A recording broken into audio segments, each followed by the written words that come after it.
السلام عليكم ورحمة الله تعالى وبركاته. اللهم صل وسلم وزد وبارك على الحبيب المصطفى وعلى آله وصحبه أجمعين. حبايبي وأخواتي في كل مكان، عاملين إيه؟ يا رب دايما تكونوا بخير وصحة وسلامة وسعادة بإذن الله.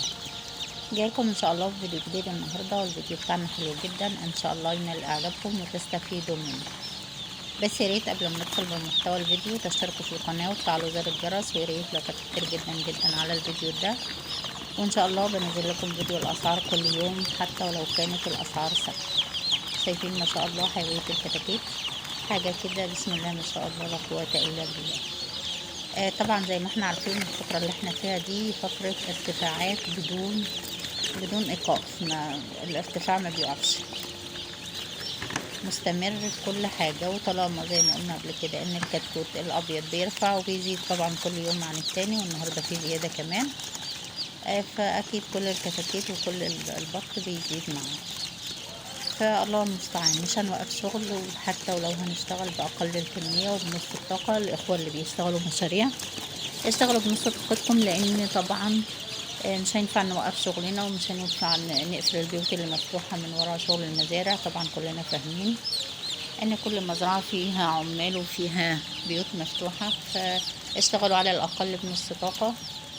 والله المستعان على ما نشوف الدنيا رايحة فين كده، ونشوف الدنيا هتوصل لفين في الارتفاعات الجامدة دي. كمان اخواتنا ستات البيوت واللي بيربوا اكتفاء ذاتي لبيوتهم، مش هنوقف شغل طبعا، على الاقل ولو هنعمل اكتفاء ذاتي لبيوتنا، لان زي ما اسعار الكتاكيت والبط وهو صغير غالي، اكيد طبعا اسعار اللحمة هتبقى في زيادة وفي ارتفاعات كل يوم عن اللي قبله. فتوكلوا على الله واشتغلوا، مش هنوقف شغل والله المستعان. نقول مع بعض اللي وصل معايا لحد هنا، نصلي تاني مع بعض على الرسول ونقول اللهم صل وسلم وزد وبارك على الحبيب المصطفى وعلى اله وصحبه اجمعين. ما تنسونيش يا حبايبي باللايك الجميل والاشتراك في القناه. نقول مع بعض اسعار الكتاكيت. الكتكوت الابيض النهارده، الكتكوت القرب والرص والابيض المعدل والقبض كمان، واللي عامل النهارده 47 جنيه.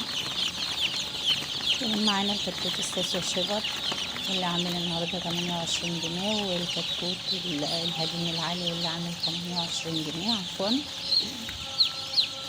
معانا كمان الكتكوت البلد النهارده من صناع الغرض، واللي عامل النهارده 12 جنيه. الكتكوت ده جميل جدا، لحمه وبيض يا جماعه، بيزيد اعلى معدل في البيض، وطبعا البيض بتتذبح تسمين حاجه كده، طعم البلدي لا قوه الا بالله، جميله جدا. معنا كمان الكتكوت الفيومي البلدي، كتكوت جميل جدا برضو للبيض، واللي عامل النهارده 13 جنيه. موجود معنا كمان الفيوم اللحمة او الجميزة البيور، واللي عامل 30 جنيه. كمان موجود معانا الكتكوت الرز البيور، واللي عامل النهارده 25 جنيه. اما بالنسبة للبط واسعار البط، معنا النهارده البط الفرنساوي البيور، ودي اسرع دورة تسمين في البط عموما. البطة جميلة جدا، بتشيل 4 كيلو و5 كيلو في 50 يوم على حسب الاهتمام. طبعا بنأكل علف ليل ونهار، وبنعمله نفس معاملة الفراخ البيضة. البط الفرنساوي البيور واللي عامل النهارده 38 جنيه. معانا كمان الفرنساوي العادة او الشرشير او الجعجاع، واللي عامل النهارده 35 جنيه. كمان معانا البط المسلوق الار 41، واللي عامل النهارده 65 جنيه، وده دورته بتبقى 100 يوم يا جماعة، 3 شهور و10 ايام. بطة جميلة جدا برضه في التربية.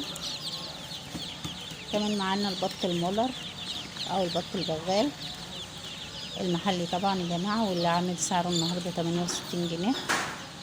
موجود معانا كمان البط المولد، اللي هو بيكون من البط المولر عفوا، لكنه شبه البط السوداني، واللي عامل النهارده 68 جنيه. موجود معانا كمان سمان عمره 17 يوم، واللي عامل النهارده 10 جنيه. فزي ما انتم شايفين الاسعار كلها في زياده، والاسعار كلها في ارتفاعات. الارتفاعات مستمره كل يوم عن التاني.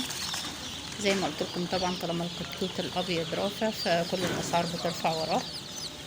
والله المستعان، مش هنوقف شغل طبعا، على الاقل ولو الاخوه المربيين بتوع المشاريع هيشتغلوا بنص طاقه زي ما قلت لكم. وكمان ربة البيوت تشتغل طبعا اكتفاء ذاتي، دي حاجه مؤكده.